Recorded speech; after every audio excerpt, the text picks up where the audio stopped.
네, 우리 인사하십니다. 할렐루야 샬롬 인사하십니다. 할렐루야 샬롬 샬롬 샬롬 샬롬 샬롬.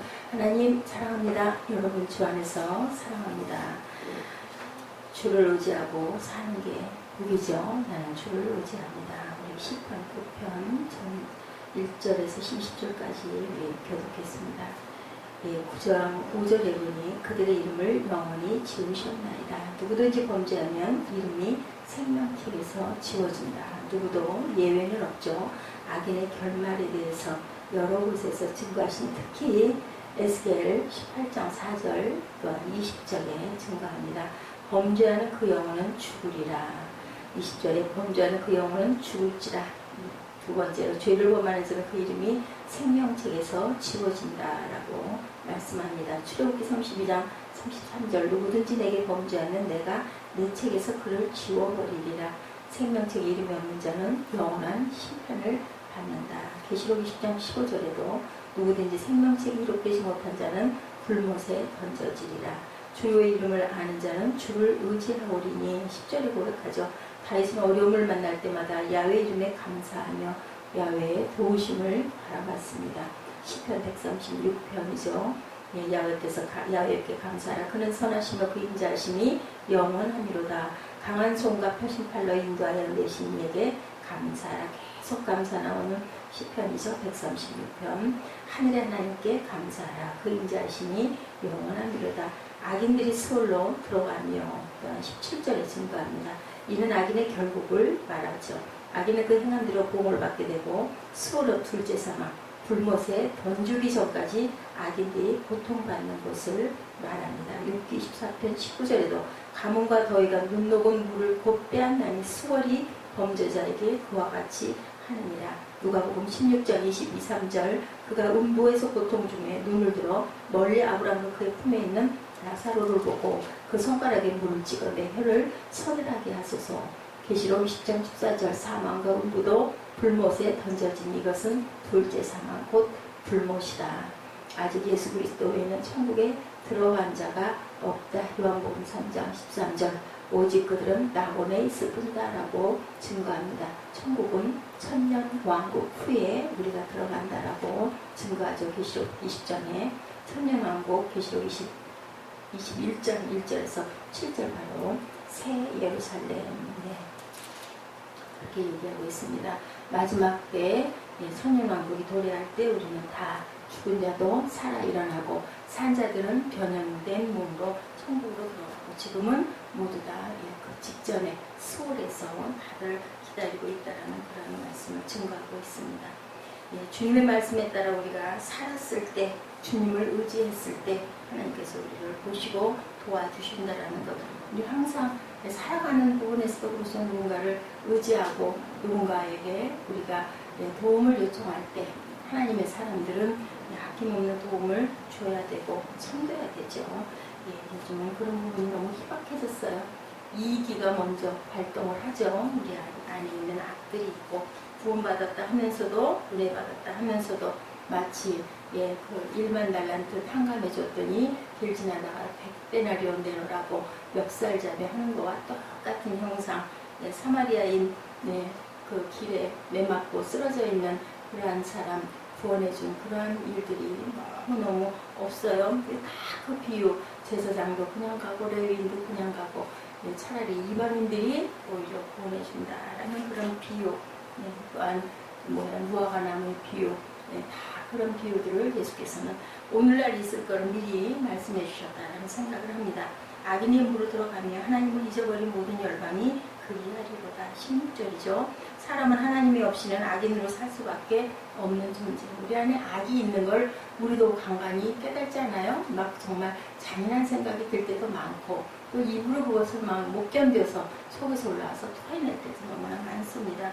원래 창조된 인간으로 아름다움을 잊어버리고 무익한 일에 정신을 쏟고 있기 때문이다.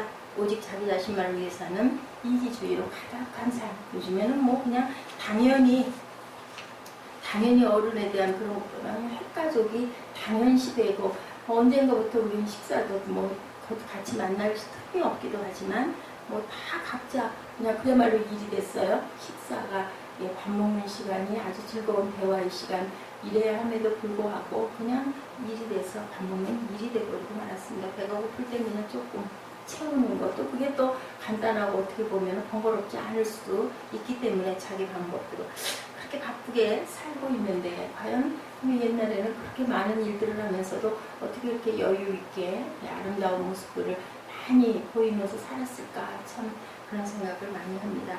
오직 자기 자신만을 위한 그런 삶 죄인지도 모르고 하나님을 또 하나님까지도 잊어버리고 사는 거 교회 갈 때도 그렇죠. 아이고 얼른 가야지 뭐 그래 급할 뿐이지 하나님 만나는 게 중요한 게 아니라 예, 어떤 분의 말씀처럼 예, 가는 일에 몰두하는 것일 뿐이지 과연 정말로 하나님을 생각을 하느냐 뭐 그것도 하나님 생각하니까 예배 드리러 가는 거 아닐까요? 그렇게 얘기를 하지만 우리는 항상 일에 짤짤내고 뛰어다닙니다.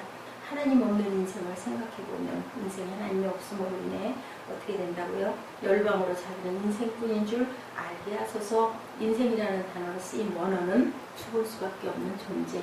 인생 자체는 그렇잖아요. 근데 하나님이 우리를 구원하셨기 때문에 생명이 된 거죠. 사람은 자기가 인생뿐인 줄 알아야 된다.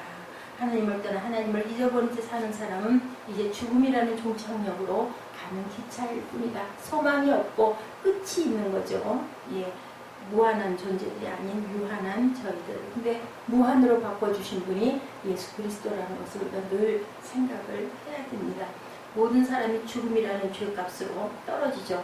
그것이 바로 악인의 음부로 돌아갑니다. 그러니 어찌 사람이 하나님을 잊어버린 채로 어떻게 살 수가 있을까? 이죠. 사람들이 하나님을 잊어버리고도 또한 잊어버린 줄도 몰라요. 네, 사는 거에 급급하다 보니 죽음의 길을 가면서도 그것이 죽음의 길, 불나방도 그러지 않던가요? 불로 가면 죽는 거 뻔히 알면서도 막 불 따라서 막 돌죠. 그러다가 그 유리에 부딪히면 뜨거워서 떨어져 죽고 빠져서 죽고 그러면서도 모르고 그렇게 갑니다. 하루살이도 그렇죠. 하루 그날로 자기 인생이 끝나는지도 모르고 어딘지 모르게 계속 뱅뱅 돌잖아요. 그러다 결국은 죽습니다. 이것이 우리의 인생이다. 사람들이 하나님을 잊어버리기도 모르는 것. 빛으로 나와야 사는데 어둠 속에서 그냥 아기 같은 데를 하고 싸우고 있습니다. 안타깝죠. 예, 더욱 안타까운 것 하나님의 백성이 그 속에서 믿음을 전하지 못하고 불신앙의 영향을 받고 살아가기까지 하는 것. 예, 누구도 예외가 아닙니다.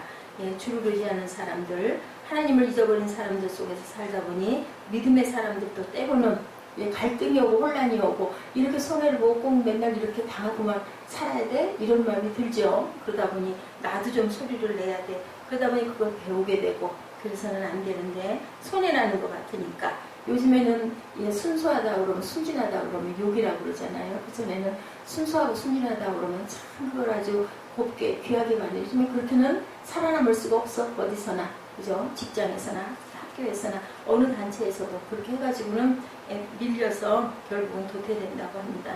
예, 우연인 것 같고 분명히 하나님의 계심을 믿고 하나님이 하신 일이라고 믿는데 세상 사람들이 하나님이 계시지 않고 그것은 우연의 일이었다. 예, 우리의 연약한 믿음도 또한 그렇게 생각할 때가 얼마나 많은지 그래서 우리가 모호해진다라는 거죠. 우연일 가능성을 생각해 보다 보면 이제는 더 나아가 모든 것이 혼란스럽고 그래서 그런 거야 하는 얘기들을 하게 되죠. 바로 그런 데 시는 이 시를 기록하고 있습니다. 모호하고 확신이 가지 않는다는 것을 인정하여도 그렇다면 지금까지 살아온 수많은 시간들은 우리가 어떻게 생각해야 될까 생각해 봐야죠. 그 수많은 시간들 속에서 만난 분명한 만남과 눈물 그리고 기쁨은 또한 무엇이고 확신은 무엇이었을까? 우리는 다 잘 돼가다가 어떤 한 가지에 얽히면 실타래 엉키듯 모든 걸 다 잘라버리고 파헤쳐버리고 또 그것을 전부 다 무너뜨려버리고 망가뜨려버리려고 하는 그런 속성을 갖고 있어요. 그 수많은 시간들 속에서 분명한 만남을 생각하고 눈물을 생각하고 또한 기쁨을 더 귀하게 생각해야 되겠죠. 네, 정신을 차려야겠습니다. 내가 전심으로 야훼께 감사하오며 1절이죠. 주의 모든 기사를 전하리이다. 정신을 차리고 우리 안에 가시는 역사를 하나님의 역사하심을 깨달아야 되고 그리고 증거하고 전할 줄 알아야 된다. 그리고 감사해야 되겠죠. 하나님을 잊어버려 죽어가고 있는 사람들에게 하나님을 전해야 합니다. 내가 느낀 대로, 내가 깨달은 대로 나와 함께 동행하시는 하나님에 대해서 항상 전할 줄 알아야 되겠다. 예, 뭐 붕어빵 기계를 가지고 어떤 전도사님이 어느 교회에서 보면 그것도 바람이 불고 있다고 하네요.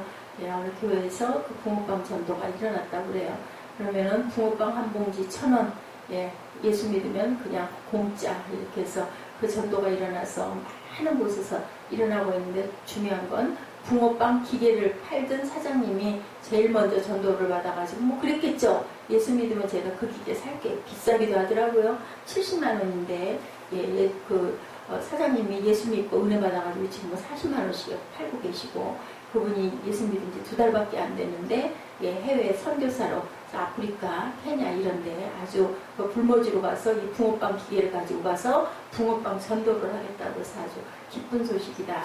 그렇게 해서 뭐 많은 사람들이 그 전도를 받아가지고 교회들이 일어나는 교회들이 많다라는 얘기를 해서 저도 잠깐 생각을 해봤습니다. 저기 우리 어디서 인포메이션인가 1층에 거기에서 그런 붕어빵 전도를 한번 내가 밀가루 반죽 아주 굉장히 맛있대요. 빵이 그냥 여기서 파는 그런 빵들하고 다르고 분석을 해봤는데 어린 아기들, 젖 먹는 아기들이 먹어도 유해한 그런 아주 아마 그 레시피가 있나 보죠. 그렇게 맛있는 붕어빵 우리가 먹어도 너무너무 맛있는데 그 목사님이 얼마나 재밌게 말씀을 하시는지 너무 맛있대요. 그런데 그런 음식이 없는 아주 먹을 게 귀한 그런 데 가가지고 그것을 펴주면 그 비싼 것도 아니라는 거죠. 팔 때야 1,000원이지만 그 원가가 얼마 되겠느냐. 그러면 얼마나 배고파하던 아이들이 좋아하며 하나님을 다 믿지 않겠느냐. 그래서 그 사장님이 그 전도로 간다고 얘기해요. 선교사로 간다고. 이렇게 기쁜 소식들도 있어요. 가면 보면 우리가 이렇게 감사하면서 기뻐하면서 살아야 되겠죠. 우리를 얼마나 사랑하시고 얼마나 바뀌기를 바라시고 잠잠히 오래 참고 기다리시는지, 우리 부모님들이 우리 기를 때 우리 마음 앓고 힘들어하시는 그것을 생각하면 하나님은 그것에 수억만 배이시겠지만 모든 인생들을 다 보고 계시니까요. 그죠? 우리가 감사해야 되겠죠. 10절이죠. 여호와여 주의 이름을 아는 자는 주를 의지하오리니 이는 주를 찾는 자들을 버리지 아니하십니다.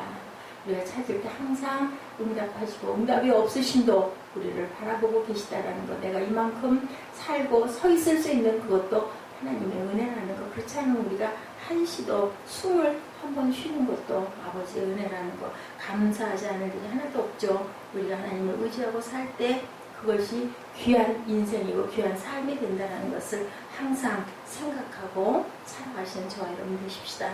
하나님을 모르게 하나님을 의지하지 않는 사람들도 하나님을 의지할 수 있도록 주를 의지함이 복의 출입구라는 비밀을 우리가 알기 때문에 그들에게 항상 때를 얻든지 못 얻든지 항상 전할 줄 알아야 되겠죠. 주를 알지 못하게 주를 의지하지 않는 세상 속의 많은 사람들 속에서 우리가 살고 있고, 그들 속에도 우리도 또한 때로는 갈등하고 모호해하지만 우리는 우리가 생각한, 우리가 또 느끼고 깨달은 그 경험한 믿음의 삶을 계속 걸어가면서 주변에 우리 이웃들에게 크고 작고 넓고 좁고의 차이는 있지만 우리가 살아가고 있는 이러한 목적들이 하나님의 그 모습을 증거하려고 우리가 살아있다는 것을 항상 생각하고 살아야 되겠죠. 믿음의 길을 열심히 전심으로 달려가야 되겠죠. 주를 의지하는 복된 길을 열심히 가는 우리 모두들 영적 홀로서기를 또한 해야 되겠습니다. 미국 생활 끝에 귀국하고 나니 길눈이 어두운 어떤 분이 한국의 복잡한 지리 때문에 곤혹스러움을 겪었다고 합니다. 우리나라 드라이버들 아주 고개를 한다는 얘기들을 많이 하죠. 넓은 길에 있다가 오랫동안 생활하다 보니 얼마나 그렇겠어요. 누가 내비게이션을 선물해 줬대요. 그걸 받고 나서 완전히 날개를 단 것 같고 천국을 얻은 것 같은 그런 아주 너무너무 기뻤다고 그죠? 그럴 것 같아요. 그죠? 저희들도 항상 내비로 가던 길 내비 딱 빼고 나면은 생각이 안 나죠. 여긴가 저긴가 그렇게 하는 것도 같은 것 같고 막 그러다 돌다가 길에 그죠? 홀린다고 하죠. 그렇게 빠지는데 이분이 그 내비게이션 하나를 가지고 정말 열심히 다녔대. 정말 길치였었는데 그러다가 어느 날 아내가 어디를 가야 돼서 그 내비게이션을 빌려줬다고 그러죠. 항상 다니던 길인데 그만 길을 잃어버리고 말았다라는, 우리가 무슨 얘기를 하는 걸까요? 하나님의 길을 항상 열심히 말씀에 의지해서 잘 따라가야 된다는 거죠. 제사장 여호야다는 요아스를 왕으로 세우고 큰 영향을 준 영적 멘토였어요. 든든한 영적 스승이 있어가지고 요아스는 하나님 앞에서 경건하고 얼마나 좋은 일들을 많이 했는지 몰라요. 요아스가 그죠? 궁궐의 그 뒤에 후궁에 갇혀가지고 그렇게 해서 자랐잖아요. 6, 7살까지. 그러다가 왕위에 올랐어요. 아주 그냥 정말 죽을 고비를 많이 넘기고 그 할머니 때문에 그랬죠. 그런데 그 영적 스승이 돌아가고 나니까 그냥 금방 이방신들에게 먹혀가지고 결국은 아주 악한 정치를 하다가 돌아간 그 예를 우리가 봅니다. 이렇게 우리가 항상 영적 스승이 훌륭해도 나 대신 살아줄 수 없다라는 거. 우리는 뭐 해야 돼요? 영적 멘토를 모시고 있을 때 우리가 때가 굉장히 중요합니다. 세상에 살아있을 때 그리고 하나님 은혜를 경험하고 기회 있을 때 항상 우리가 최선을 다해서 우리가 잘해야 되겠죠. 이제는 내가 홀로서기를 해야 된다라는 거죠. 하나님의 은혜를 처음 받던 그날의 감격을 또한 평생 잊어버리지 말고 초심을 잊지 말라고 하죠. 겸손히 스스로를 돌아보아서 매일 은혜의 은혜가 넘쳐야 되겠죠. 정말 홀라서기를 하고 싶은 사람은 뭘 가르치는 게 좋아, 아이든 화분이든 그러면 자신의 한계를 알 수가 있게 된다. 거기서부터 다시 시작한다라고 요시모토 바나나의 키친 중에서 이런 얘기를 하고 있습니다. 뭘 기른다는 것, 사실은 자기 자신을 기른다는 것이다. 꽃이나 강아지를 기르면서 다름 아닌 나 자신의 내 마음밭에 그저 사랑을 발견하게 되죠. 우리 그렇지 않던가요? 식물 어느 사이에 이렇게 순이 예쁜 연색 순이 이렇게 나와 있으면 너무 반가워요. 그죠? 다 시들어버려서 죽을 것 같아가지고 버리려고 하다가 창틀에다가 우리 주방에 문 열어놓고 물 조금씩 이렇게 줬더니 어느 날인가 거기서 이쁜 꽃이 피고 그 노란 낙엽들 옆으로 이렇게 환한 순이 솟아날 때 정말 기뻐요. 그러면서 내 안에 있는 생명을 우리가 발견하게 됩니다. 그래서 생명 있는 것들이 귀해요. 어떤 것이나 강아지를 그렇게 해야지 열심히 기르시고 예쁘게 돈을 들여서 그런 분들 욕하시는 분들도 있는데 어찌됐든 간에 그렇게 열심히 안고 다니면서 거기에다 뭐를 해요? 내 마음을 쏟는 거겠죠. 외로움이죠. 자기 자신을 바로 알아야 홀로서기도 할 수 있다. 내가 나를 발견한 후에 무엇을 통해서? 그러한 자연, 그러한 생명들을 통해서 홀로서기와 또한 거기에 기대는 것. 고층 건물 승강기를 타면 문에 기대지 말라는 뜻의 그림이 이렇게 붙어있어요. 위험하니까. 그죠? 문에 잘못 기대어 가다가 사고를 당하기 때문에. 그런 분들이 요새는 많지가 않아요. 근데 우리 어렸을 때 정말 몸가짐들이 중요하죠. 청소년들이 반듯하게 앉거나 서 있거나 서 있지 못하거나 이럴 때 요즘에도 우리 아이들 그러죠? 자세들이 아주 좋지 않아요. 나중에 균형이 틀어져요. 근데 모르죠. 본인은. 왜요? 거기에 익숙해지고 편해 있기 때문에. 그것처럼 한평생 우리가 살아가면서 우리가 또 남들이 기댈 때 버팀목도 돼줄 줄을 알아야 된다. 우리 가방 들 때 어때요? 한쪽에 가방 들고 나서 2개 들고 있으면 하나 좀 달라고 도와준다고 하면은 우리 또 사무엘이 더 그러죠. 이거 중심을 잡아야 되니까 차라리 놔두라고 그냥 아주 짐을 열심히 들고 요즘에는 막 목에다 걸고 장난이기도 한데 그렇게 하면서 가는 모습을 봅니다. 참 요즘에 제가 구박을 많이 해요. 난도 많이 치면 눈에 거슬리지만 많이 하고 요즘에 심심해졌잖아요. 컴퓨터도 제약을 받죠. 휴대폰도 제약을 받죠. 그게 맞다라고 여기니까 그걸 몰래 하려고 하는 것 같지는 않은데 그러다 보니 말이 많아졌어. 너무 심심한 거예요. 그냥 막 계속 말을 시켜요. 아유 제발 좀 조용히 좀 해. 나 좀 쉬자. 특히나 주일날 예배드리고 나와가지고 집에 갔을 때 좀 가만히 좀 있었으면 좋겠는데 심심하고 죽겠으니까 얘기할 상대가 없잖아요. 그래서 내가 뭐라고 좀 하면 요즘에 또 약간 사춘기가 돼가지고 내가 뵈기 싫구나 내가 밉구나 그러면서 얘기가 그래 내가 너무 심심하긴 해. 가만히 생각해보니까 내가 학교를 안 가니까 더 그런 것 같아. 드디어 오늘 계약을 합니다. 홀로 서 있다 피곤해지면 우리가 기댈 때 기댐이 필요하죠. 살다 보면. 그래서 그 한자의 인자가 양쪽을 이렇게 사람 인자가 버티고 있다 그래요. 혼자 살아가긴 정말 어렵다. 그런데 부모, 형제, 친척, 친구들도 있고 스승도 제자들도 있는데 사람들의 기대는 데는 늘 위험이 도사리고 있다라는 거예요. 아주 절실히 뼈 깊이 느낍니다. 그런데 그죠? 죽고 살 땐 또 죽고 살아야 되지 않겠어요? 어떻게 속을 따로 놔두고 껍데기로만 살 수는 또 없을 것 같아요. 하나 되는 삶을 살아야 되니까. 사람들에게 기대는데 위험이 있다라는 거, 우리가 그렇게 믿고 기대었던 사람에게 넘어지는 그런 경우 있습니다. 그래서 하늘에 계신 하나님밖에는 안 계시다. 주님 한 분밖에는 믿으리 아무도 없어요 라고 하죠. 또한 우리가 이렇게 해서 자기 신앙, 자립적인 나의 신앙을 잘 세워가야 된다. 유대인들은 12세가 되면 나로부터 자유한 자여 평안할지어다 라고 축복해주고, 그때부터는 하나님과 직접 대화하는 것을 가르친다고 그래요. 3살 때부터 계속 외우게 하죠. 모세오경을 외우게 하고 잠언을 외우게 하고, 그래서 12살이 되면 성인식이 되는 것 같아요. 그때쯤 되면 너는 네 스스로 하나님과 교통해라. 신앙인이자 암 전문 의학 박사인 원종수 권사님은 자녀를 위해서 기도할 때 한 글자를 공부하더라도 하나님의 영광을 위해 쓰이게 해달라고 기도한다고 합니다. 태의 열매가 상급이 되게 해달라는 기도는 우리 모두에게 필요하죠. 이삭도 리브가도 기도로 키운 자녀는 아름다운 청년으로 자라나게 하나님이 지켜주신다라는 거. 평생 동안 하나님을 떠나지 않도록 기도해주는 것이 가장 귀한 기도다. 또한 배우자도 마찬가지죠. 믿음이 먼저 믿은 사람, 믿음이 조금 늦게 믿은 그런 부부인 경우에 믿음의 선배가 항상 배우자들을 위해서 정말 열심히 기도해야 되겠어요.